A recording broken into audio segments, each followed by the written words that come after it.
Hello, everyone. Welcome back to the channel. If this is your first time here, welcome. Otherwise, welcome back to the returning folks. This is Sleep Talking. This is a series where rather than doing like a guide or something like that, I just pick something that's in the news or that's been kind of in the news or I find is something important to the channel and we talk about it. And these are designed to be discussions, get you guys talking with me and with each other in the comments or on Discord, start Twitter, what have you. But let's get a conversation going here. So that said, if you like this comment, obviously hit the subscribe button, put a like down below, and let's get going with this. Just a heads up, this is unscripted, and I do have a cat that is being fussy today, so you may hear him, or he may bump up against my microphone as he's doing right now. Anyways, the topic today is why representation in gaming matters. I could just be like, oh yeah, representation in all media matters. Thank you for coming to my TED Talk, and leave it at that because it's honestly true. But that's not really satisfying to you, and it doesn't really get into why, other than just stating that yes, it does matter. So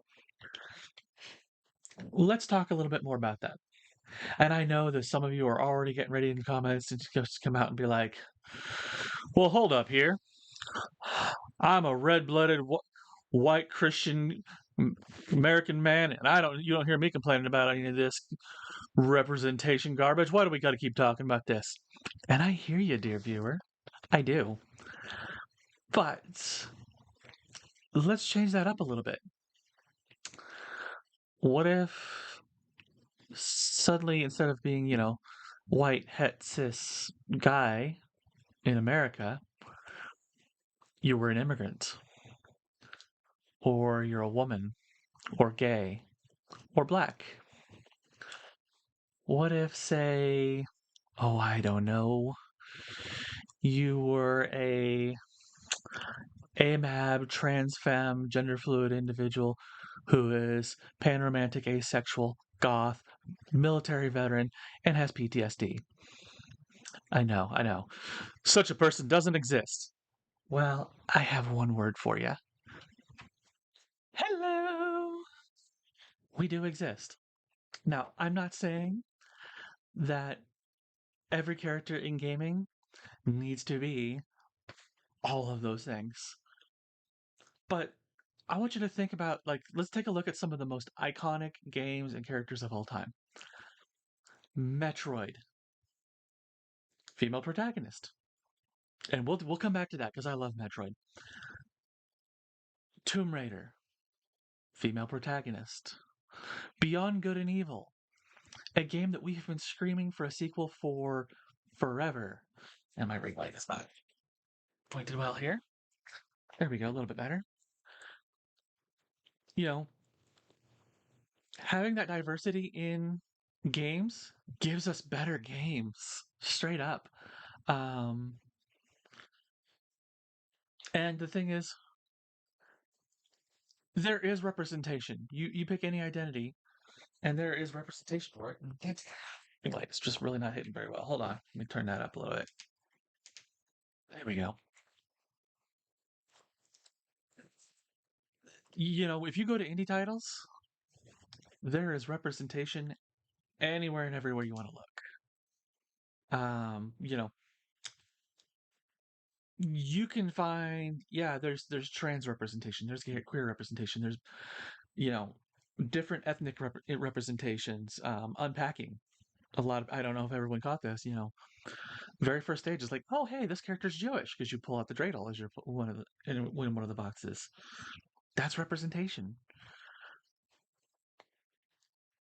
But the thing is, like we talked about with the last episode, um, there's a lot of people who are elitists. Look at people who hate on um, mobile games. You got people who are like, oh, it's not it's indie titles. Oh no, that's not a AAA. I don't care. It doesn't matter. They won't play something like Celeste or even Stardew Valley because of pixel graphics. Um, People are like that, so we need to push to have bigger name titles by bigger name companies who have more representation. Don't Nod has been really good about this. They don't always succeed well, but they've been pushing.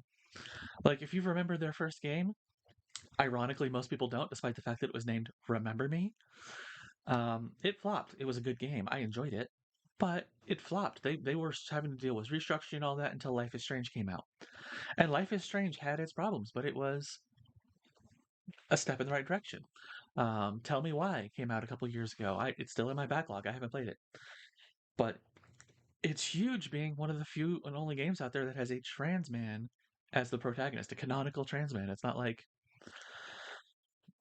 we talked last week about, or last time about, the better terms to use rather than Western RPG versus JRPG and what makes them different and so on.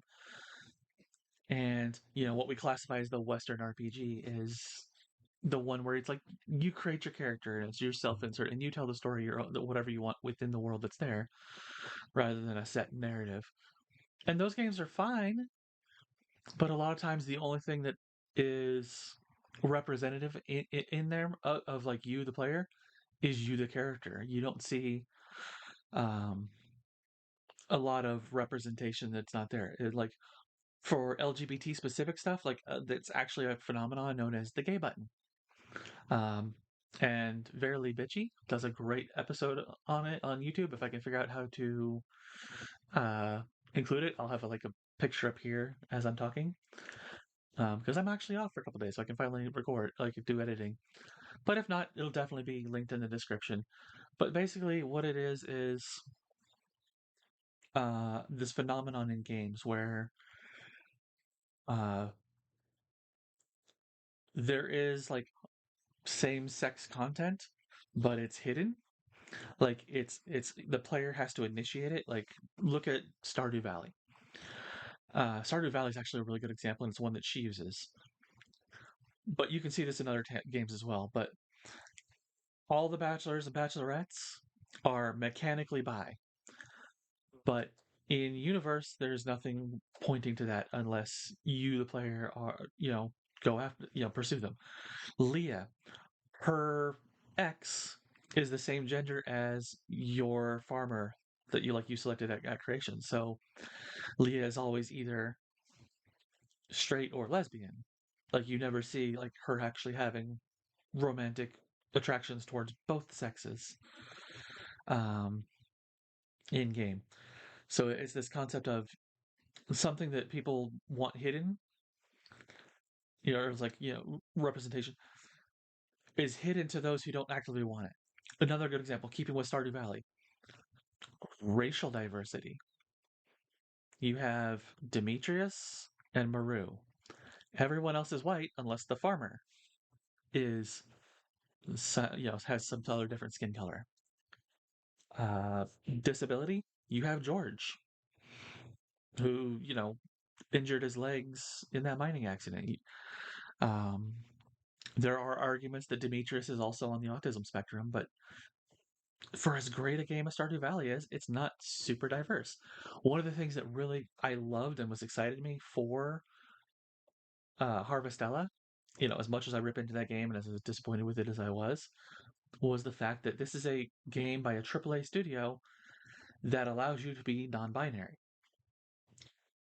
Unfortunately, none of the other characters in canon are. It's just you. There is an example of the gay button. Um, I've also heard it as gay for play or homo optional, these kinds of things. It's got different labels by different creators. But we really need to see canonical representation. And I'm going to speak mostly to LGBT stuff because that's where I come from. That's the perspective I come from. I could try to speak to, representation for people of other ethnicities, but it's not my experience. Um, and so I would inevitably screw it up because I'm also human. But one of these days I would love to come back and do like a follow up on this video and talk about it with like other content creators who have those other perspectives that I don't have, so we can look at how does this matter. But the biggest thing that matters is just feeling seen. Um, there's been studies. In fact, let me see if I can pull one up here, and then I'll switch over to view. Basically, that say that girls that play with dolls that are like super skinny, like Barbie and all that, they get that mindset that that's the ideal human image. And sorry, I'm like on my laptop screen here, so you keep seeing me like do this as I'm typing. Um,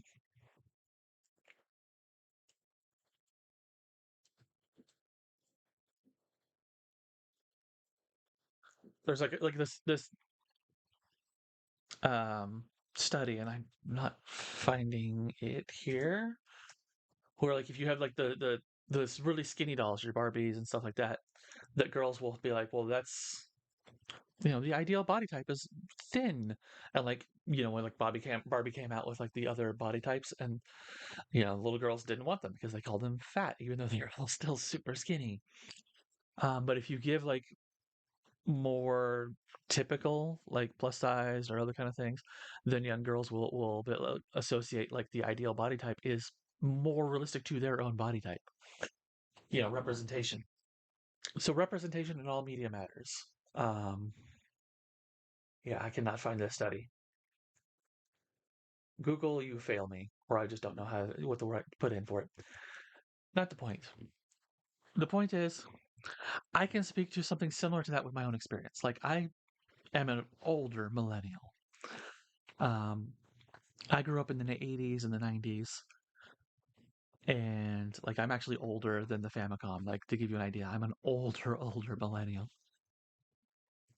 And there were all the signs there of me being trans the whole time, but I didn't know how to put them into words because I didn't have any perspective to put them into. We see this a lot with LGBT things. A good example, historical, is left-handedness. A lot of people will bring up like the chart of like the growth of left-handedness throughout the ages, and it's like once we stopped um, persecuting people for left-handedness and forcing them to have to be right-handed and all that, it's spiked up, and then it's been remained consistent at like about 12%, I think is what it is. And it's the same thing. We're seeing that with like LGBT identities, where people are like, "Oh my God, Gen Z and millennials are the queerest generation of all ever." And it's like, well, no, it's more open. There's more awareness of it, so now we can talk about it. And sometimes we also feel, hey, we need to let me take that off. We know how to talk about it, and some of us feel safer talking about it. Um, I had no such words. Like the only real trans representation we had back when I was a kid was like the occasional episode of Jerry Springer show where it'd be like, you know, baby, I have a secret to tell you. I'm actually a man. And then she'd proceed to get beat up, like by her partner. And that was it. We didn't have that. I mean, you might have seen Buffalo Bill in Silence of the Lambs. A lot of people find that problematic as well. Um, so yeah, I didn't have a word for it until I was 16, and I'd met another trans person um, who kind of explained it. And even then, it's like I that was over 20 years ago.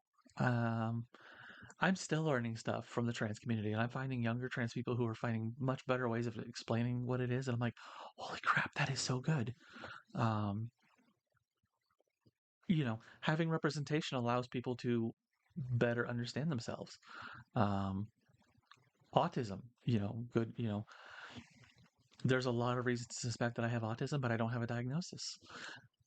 But representation for like autism in media and seeing like what it can look like can make people who are autism and maybe went undiagnosed go, huh, maybe I need to get look into this more and like and learn more. Because yeah, millennials are kind of called like with autism are called the was it the missing generation or something similar to that because especially for those of us who are older millennials, there was this hyper focus on ADD and ADHD that it got overlooked. Um, I mean, I think today ADD and ADHD are probably a little overdiagnosed, but nowhere near as bad as they were back then. Um, but yeah, I mean, and we see this in gaming too. I mean, when we do have representation, look at what happens, especially in big name titles. Um, if you remember back almost a decade now, wow, this episode, the whole thing, people are still debating it. And I will be the first to admit this is a terrible headline. This is a very confrontational headline. Um, and all of their facts are not great. So we'll go through this.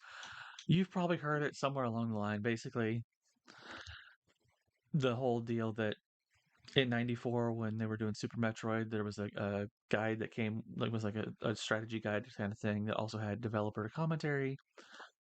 And one of the background developers, and there's my cat, don't go knocking off my amiibos, was basically made this joke that Samus isn't female. She's a trans person, and I'm not gonna repeat it because it's a bit of a you know it's effectively a slur at the time. Um, and it was a joke, and they kind of gone back and forth. But here's the thing that none of those articles or anything discuss, and no one else in that discusses. God, is coding. Um, for those who are familiar with like queer theory, like applying like a queer theory to films, or like queering like Disney films, you're familiar kind of with the concept of coding. Like, go watch any Disney film, especially like the older animated ones. All of the villains are queer coded. The female villains, Cruella de Vil, uh, Ursula, Maleficent, etc., are all female drag queens. In fact, Ursula's design was based on an actual real life drag queen by the name of Divine. And all the male villains, Scar, Jafar, etc., all have these like what you would call foppish, or we might nowadays call campy kind of personality traits that like makes them seem like kind of a little more effeminate. They're coded gay. Well, there's other things that you can code, and Samus was. I don't think they were realized that they were coding her trans, but they did. Um, for those not in the know, if you checked out the original uh, instruction manual that came with the guide, you can see right here. They were deliberately misgendering Samus to keep it a secret. It wasn't just, hey, we're not going to tell you, and then we're going to do the reveal. They straight up told you at the start, the space hunter chosen for this mission is Samus Aran. He is the greatest of all the space hunters and has successfully completed numerous missions that everybody thought were impossible. He is a cyborg. His entire body has been surgically strengthened with robotics, giving him superpowers. This was a thing. They even had a side manga that we got reprinted um, in here in the West with like Nintendo Power and stuff like that, like officially endorsed by Nintendo, where Samus was depicted as a male, never removed the armor though, and you can see hanging out with like bikini babes. It's like Samus and all his girlfriends, and then the reveal came at the end of the game. And nowadays we're like, oh yeah, no, Samus is totally a girl. We all know that. But those who like most complain that, oh my god, Samus isn't, isn't trans, Samus isn't lesbian, they weren't around to see this stuff. I remember all of this. This was huge. And in the trans community, and I've seen it used a little bit more, to a lesser extent in the rest of the LGBT community, there's this concept of egg cracking. Basically, an egg is someone who's LGBT and doesn't know it yet. And then cracking is when there's something that kind of makes them question that and make them start to think that maybe there actually is something going on. So like this, oh yeah, this is this guy, this is this guy, this is this guy, and holy crap, it's a girl. Is that an option? Ooh, that was one of my first egg cracking moments. Like I said, the signs were there, but I didn't have the words for it. Representation matters. And then we get like the more recent stuff of, okay, Guilty Gear, trans, Guilty Gear's Bridget coming out as trans with Strive is huge. And, yeah, there is the backlash. You can see people throwing, they're still throwing a big deal. I just saw one of the most vocal opponents to it here on YouTube. I will not share his name, Um, he does not deserve the attention that he gets. But if you're in on like the Guilty Gear community, you know who I'm talking about. He's still like making videos. I just saw one from like a month ago, and my cats are fighting.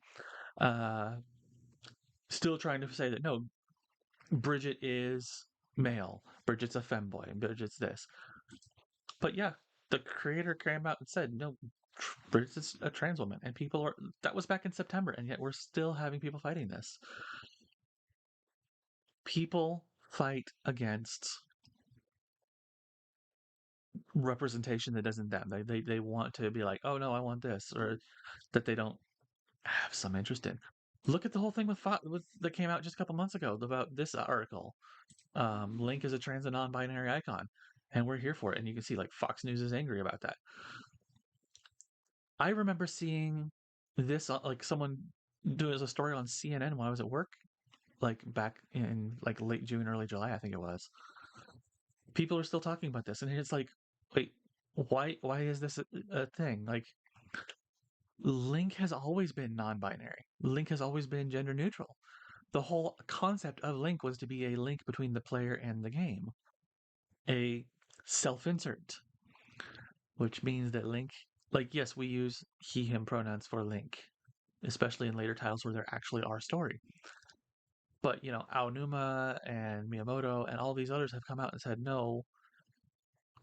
Link is intended to be like a masculine woman or a feminine man based on however the player wants to view him. And yet people are like, someone points this out, yeah, this is why. And the thing that gets people like this is like, oh no, Link isn't an icon. It's like, you don't get to make that say. Whether or not the character was intentionally made to be an icon or not doesn't matter. They have been picked as an icon for the community. Look at Samus. Let's go back to Samus. There is nothing in canon saying one way or another that Samus is cis or trans. We don't have like in a manga or a game or anything that we physically see Samus being born and the doctor going, it's a, we don't see it's a boy, it's a girl.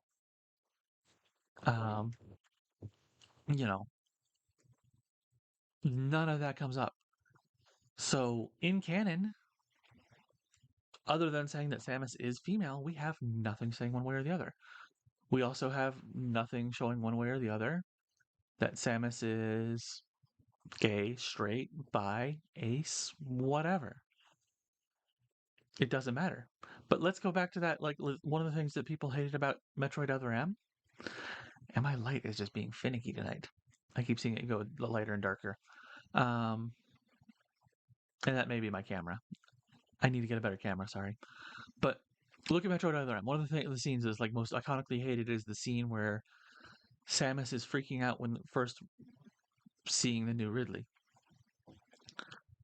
And I will be the first to admit that scene was not handled well. I will be the first to admit that Metroid Other M is problematic, but it's not as bad as everyone else gives it gives it shit for. The thing is, that was the first time in the games that we had seen the canonicity of Samus having PTSD. But for fans who've read the manga, we knew that. The thing is, Samus's big PTSD freak out in the manga took place way back at the early beginning of the timeline. And was more extreme. It was like Samus screaming, kill me, kill me, kill me, kill me, kill me. After first encountering Ridley again, when the Space Pirates first come to Zebes. But we'd never seen that in the games. And so it happening in this game where people who've only played the games and never seen it, that became a problem for people. They're like, wait, no, Samus doesn't have PTSD. Yeah, she does. But we hadn't seen it and hadn't been well done. It was poor execution. There was a lot of terrible execution with that game. The localization, for example, was really bad. But yeah, so we see stuff like that. So representation is really important. It helps people better identify with characters.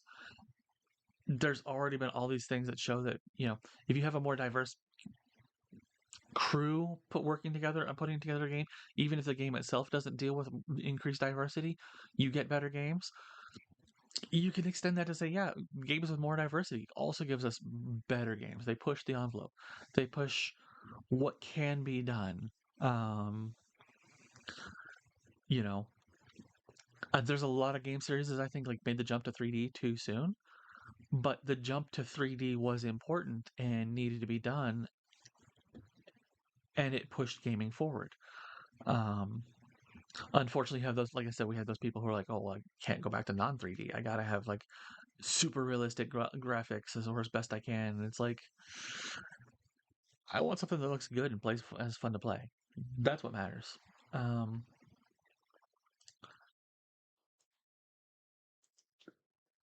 but another thing that I think that like representation matters is for people who are not the represented party.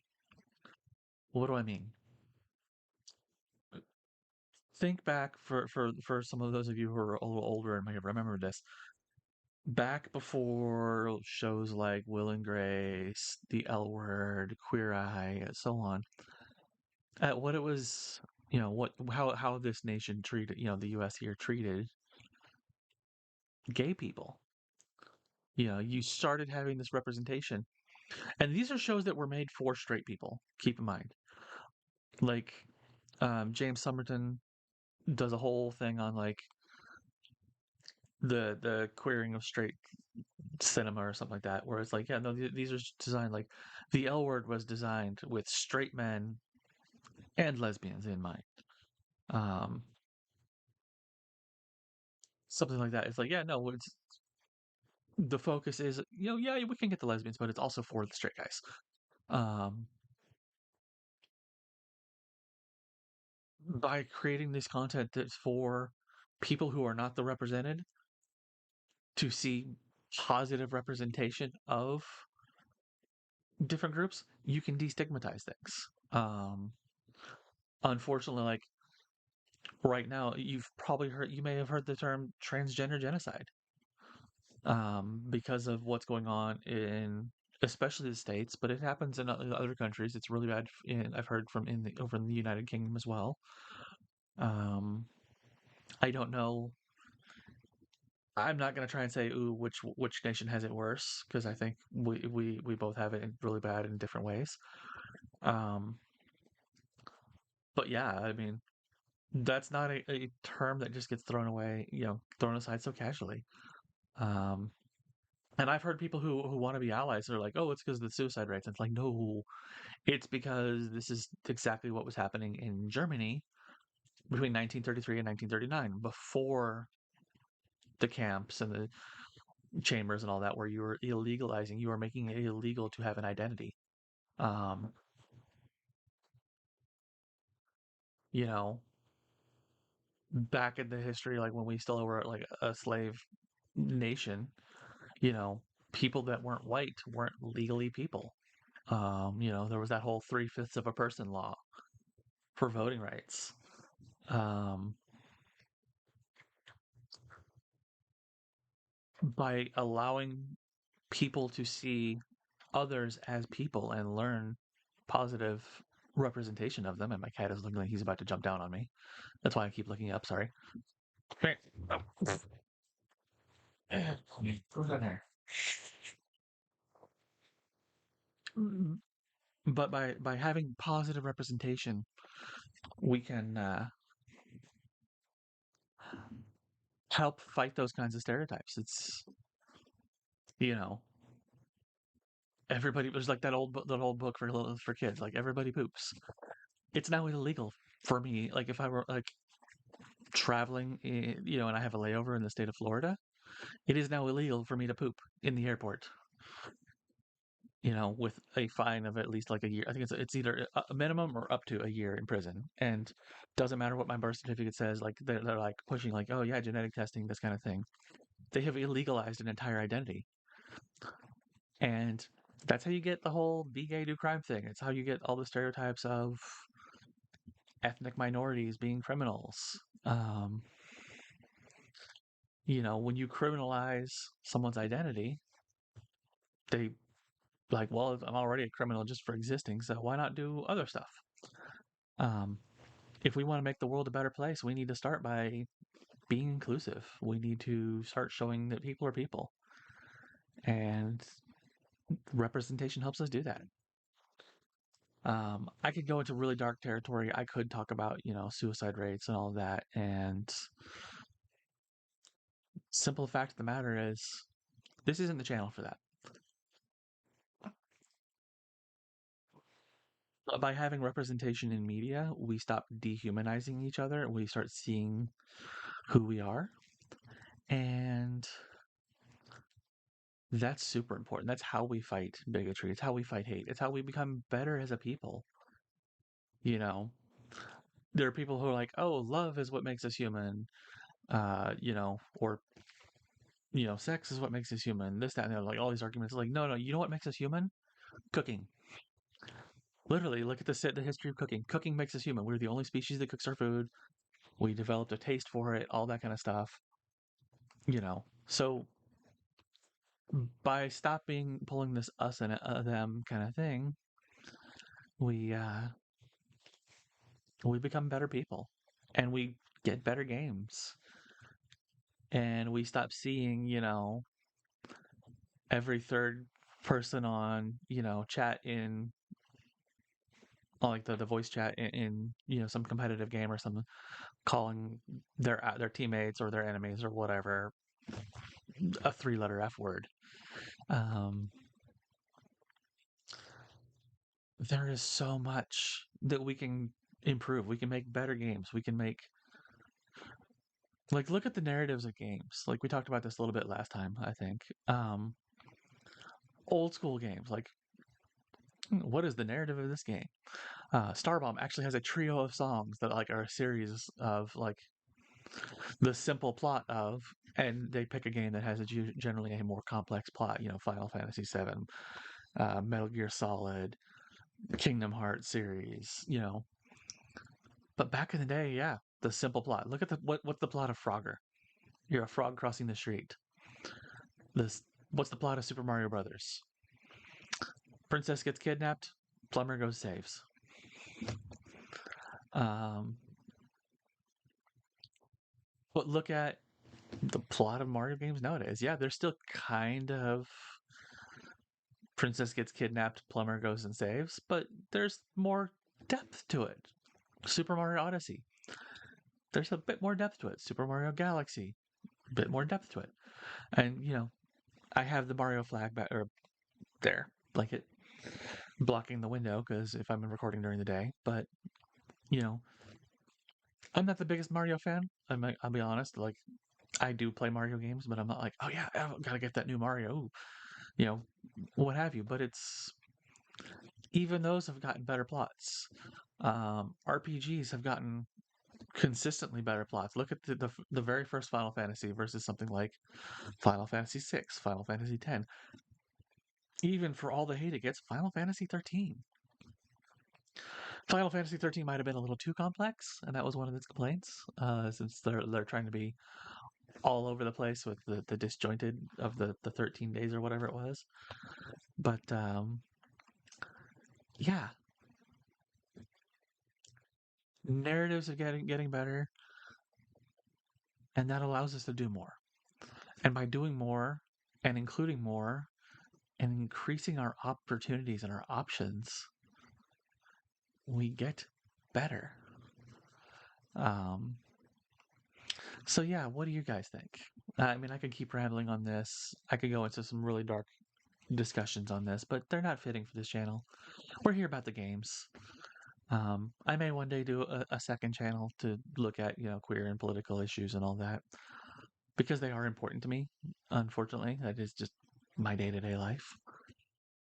But here we're about the games. So, what are your thoughts on diversity in games? What are some great games that you think are diverse? I mean, I can list a few.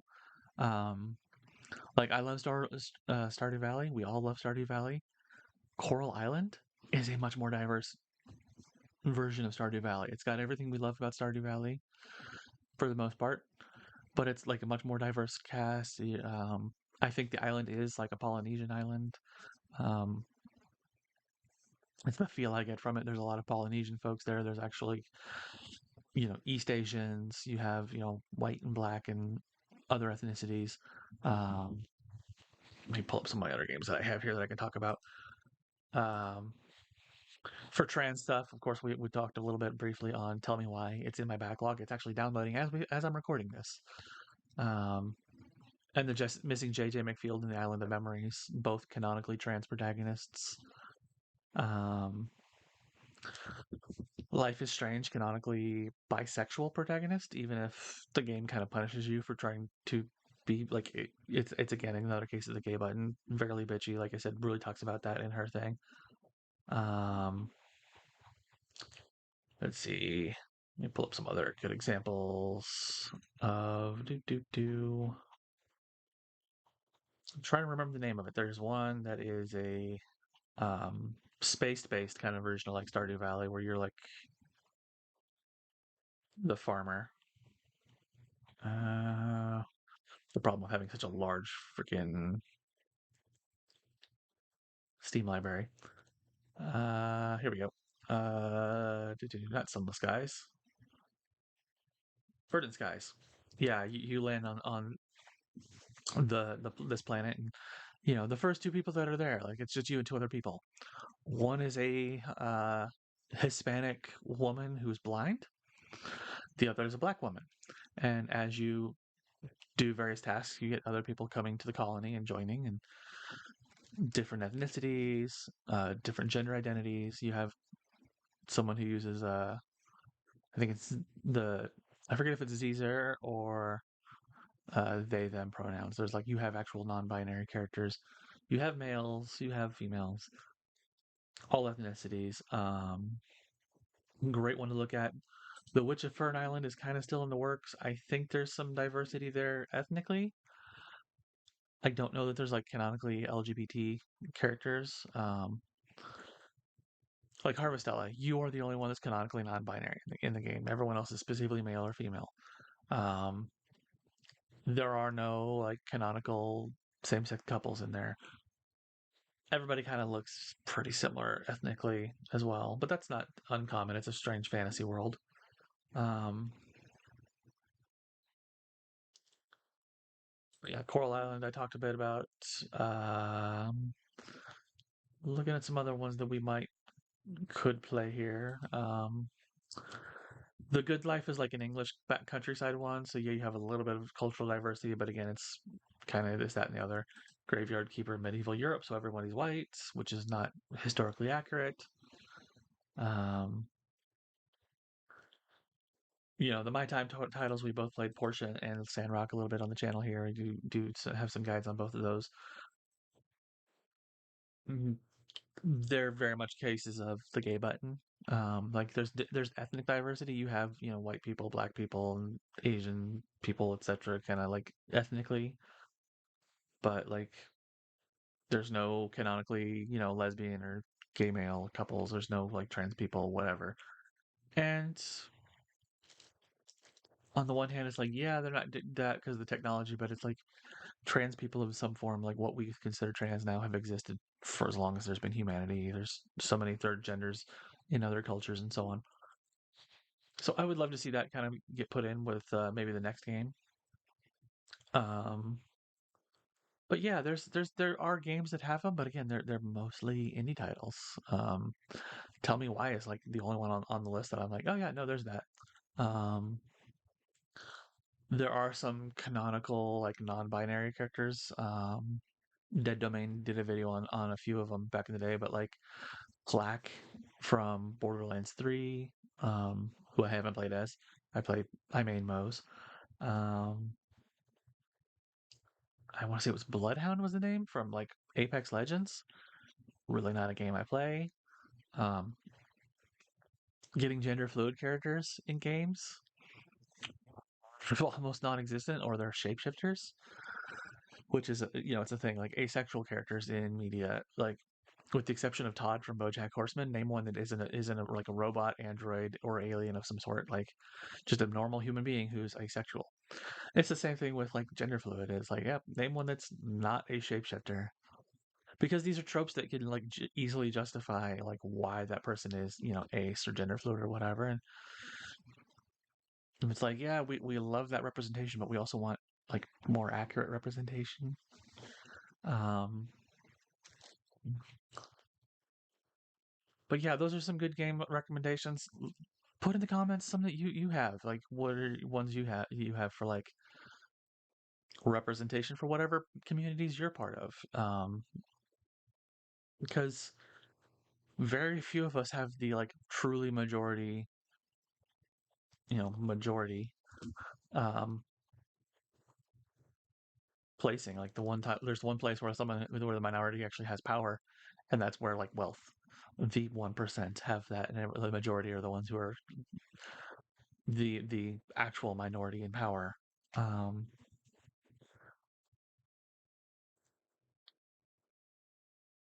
but yeah, look, let's get a discussion going. Uh, join the Discord. It's linked in the description. Put comments in the comment section below. The algorithm loves that. If you want to see more content from me, including guides on various games, we're gonna have Rune Factor 3 special come out in just a couple weeks, along with Fae Farm, which is a couple days later. I plan on doing videos on at least one of the two. I got to look at Fae Farm, see if it fits the what we're doing with the channel. I'm gonna love playing it either way, but we'll take a look at it and let me know if you want to see Fae Farm.